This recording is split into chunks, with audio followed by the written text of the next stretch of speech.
Ακριβώς πίσω μου είναι ίσως το πιο ιστορικό σημείο στο Λίβερπουλ, το Cavern Club, εδώ που πρωτοέπαιξαν οι Beatles. Θα έρθουμε αργότερα εδώ, όμως πάμε πρώτα να εξερευνήσουμε το Λίβερπουλ. Περπατάω λοιπόν στα σοκάκια του Λίβερπουλ. Είμαι εδώ για ένα διήμερο, ταξίδι μαζί με την εταιρεία, αλλά βρήκα λίγο χρόνο να αποδράσω λίγο μόνος μου, να κάνω μια μικρή περιήγηση και να την μοιραστώ μαζί σας.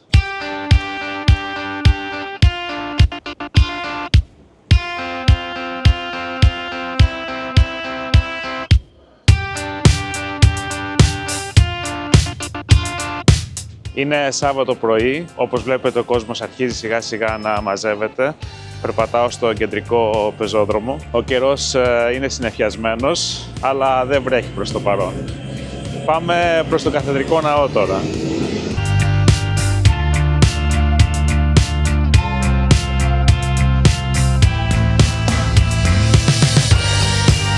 Πριν φτάσεις όμως στον Καθεδρικό Ναό, συναντάς την Chinatown της Liverpool, η οποία είναι η παλιότερη Chinatown στην Ευρώπη. Επίσης αυτή η πύλη που βλέπετε είναι η μεγαλύτερη κινέζικη πύλη εκτός Κίνας. Είναι δώρο από τη Σαγκάη και έχει 44 λιοντάρια δράκους στην διακόσμησή της.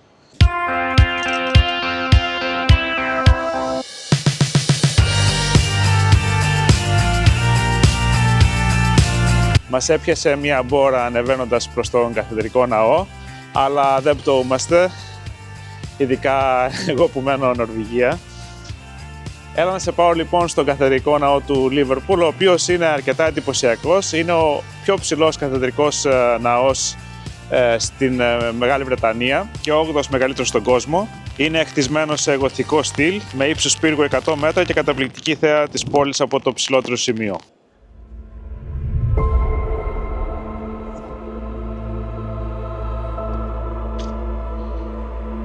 Είμαι λοιπόν μέσα στον Καθεδρικό Ναό. Η είσοδος για να έρθεις εδώ είναι δωρεάν, όμως αν θες να πας επάνω στην κορυφή και να δεις τη θέα από ψηλά θα πληρώσεις. Και ένα άλλο επίσης πολύ χαρακτηριστικό αυτού του ναού είναι ότι διαθέτει το μεγαλύτερο όργανο στον κόσμο.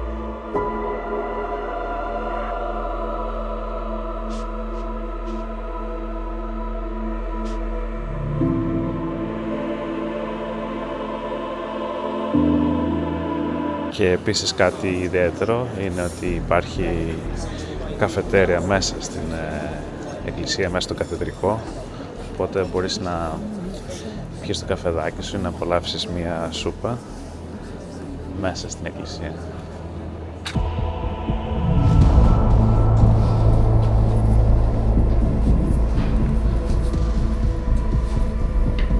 Και πριν φτάσεις στην κορυφή μπορείς επίσης να δεις και το καμπαναριό.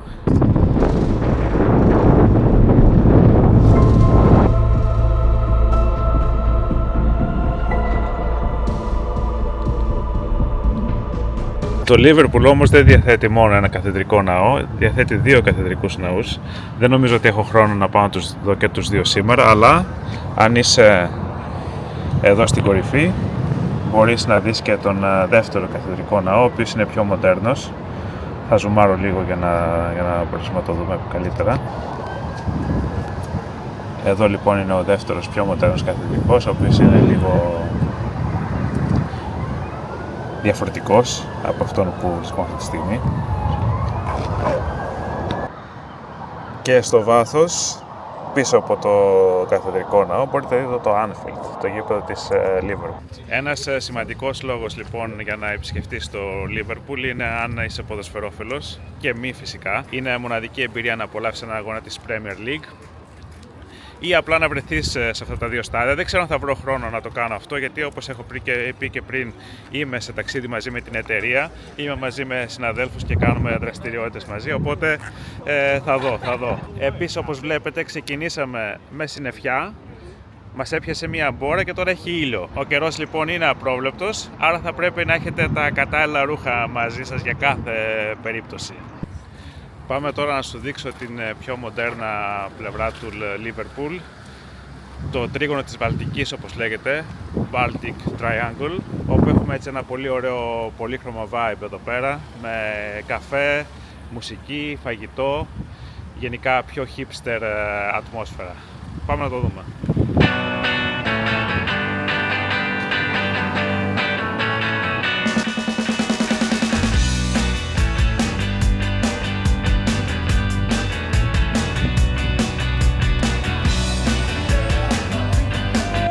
Hey!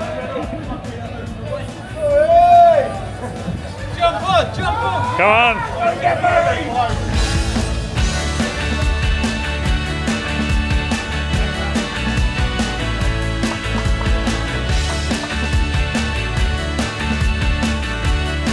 Όπως βλέπετε πίσω μου είμαι στο λιμάνι, το οποίο είναι ίσως το πιο must σημείο για να εξερευνήσεις στο Liverpool. Γι' αυτό λοιπόν θα πάμε να το δούμε από κοντά.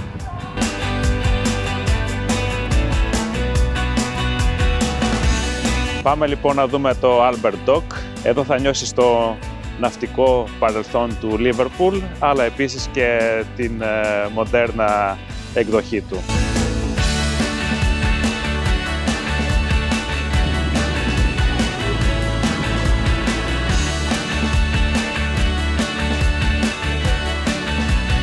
Στην αρχή του βίντεο είδαμε το bar στο οποίο πρωτοέπαιξαν οι Beatles, όμως εδώ στο Albert Dock μπορείς να μάθεις την ιστορία των Beatles πιο αναλυτικά, γιατί εδώ υπάρχει το The Beatles Story, το μουσείο των Beatles, το οποίο φυσικά είναι must και πρέπει να επισκεφτείς αν είσαι στο Liverpool.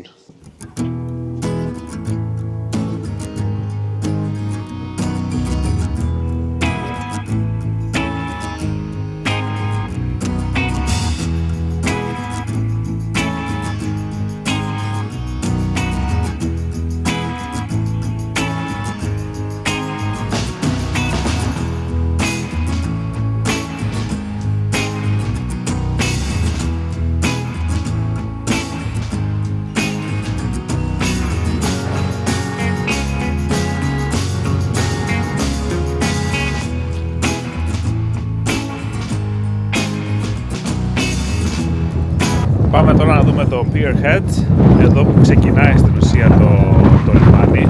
Εγώ το πήρα λίγο ανάποδα, αλλά πολύ χαρακτηριστικό σημείο και επίσης βλέπουμε εδώ πως η παλιά αρχιτεκτονική μπερδεύεται με την καινούργια αρχιτεκτονική στο Liverpool.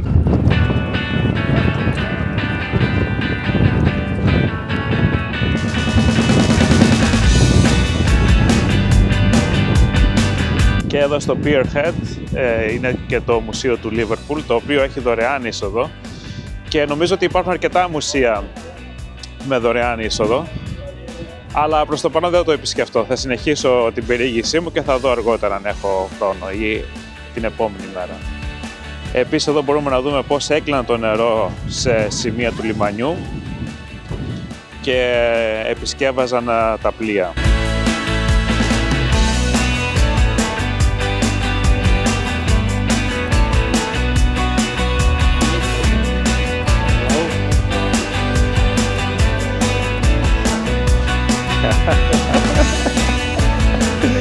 Αρκετά τσένσο μία αυτό το βίντεο.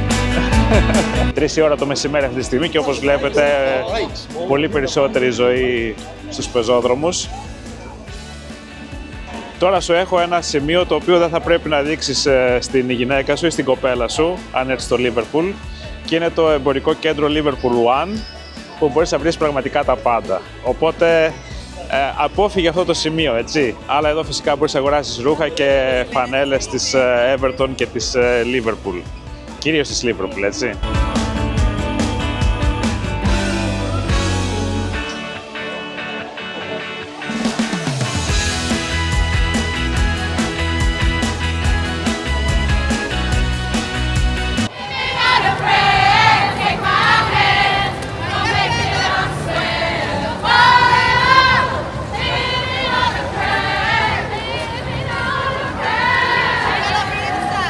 Ένα πράγμα για το οποίο το Liverpool είναι πολύ χαρακτηριστικό είναι για τη νυχτερινή ζωή του. Πάρα πολλά μπαρ και pubs με ζωντανή μουσική, πολλοί κόσμος στους δρόμους. Όμως φυσικά για αυτό που είναι περισσότερο γνωστό το Liverpool είναι για τους Beatles, και το πιο must μέρος για να πας είναι το bar στο οποίο πρωτοέπαιξαν οι Beatles. το Cavern Barn. Πάμε λοιπόν να το δούμε από κοντά.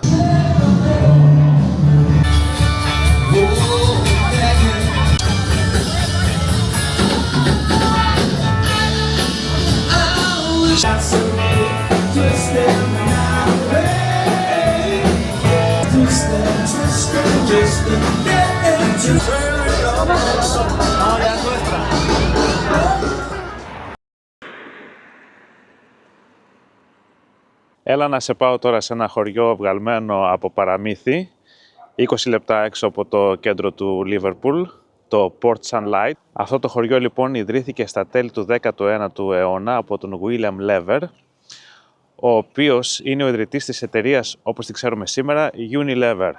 Μια τεράστια εταιρεία, ένας κολοσσός, στον οποίο κολοσσό ανήκουν περίπου 400 brands, αρκετές γνωστές εταιρείες. Αυτός λοιπόν σχεδίασε και έφτιαξε ένα χωριό το οποίο θα ήταν πρότυπο, ένα χωριό πρότυπο για τους εργάτες που θα δούλευαν στην εταιρεία του.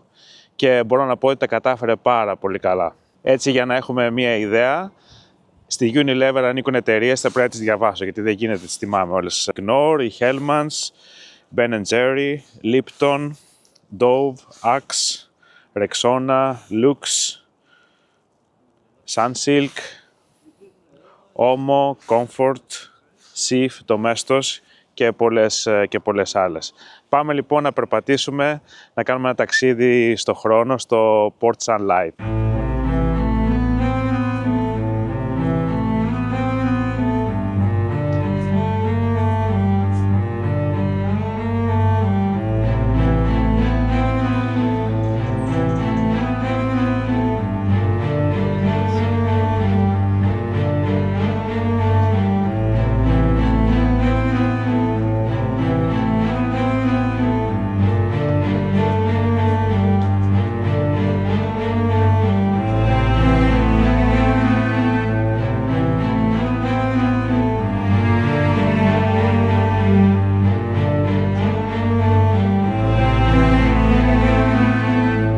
Πάμε να ρίξουμε και μια ματιά για το πώς ήταν τα σπίτια μέσα.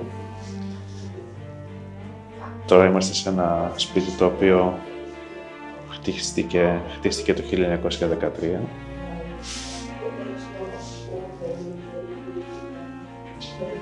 Όπως βλέπετε εδώ είμαστε στην κουζίνα.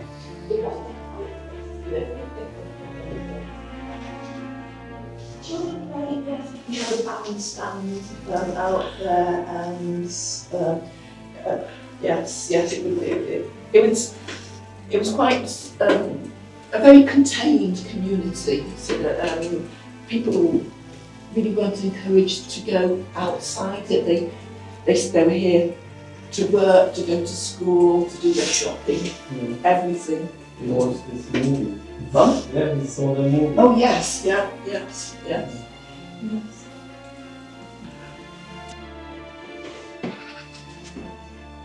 Το παιδικό δωμάτιο εδώ.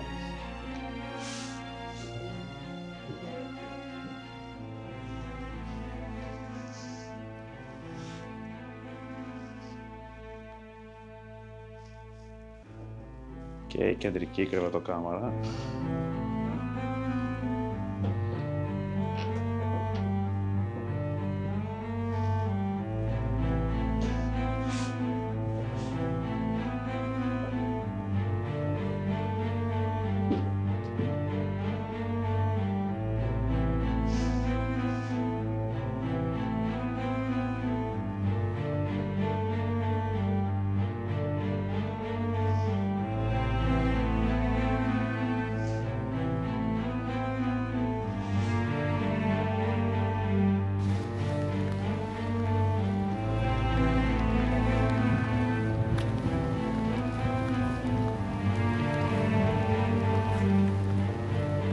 Όπως βλέπετε έχει αρχίσει να βρέχει, οπότε νομίζω ότι θα πάω να βρω μια pub να την αράξω μέσα. Γράψτε μου στα σχόλια αν μετά από αυτό το βίντεο θα βάζετε το Liverpool στον ταξιδιωτικό προορισμό σας ή αν έχετε έρθει στο Liverpool, γράψτε μου μέρη τα οποία παρέβλεψα ή μέρη τα οποία είναι σημαντικά κάποιος να δει.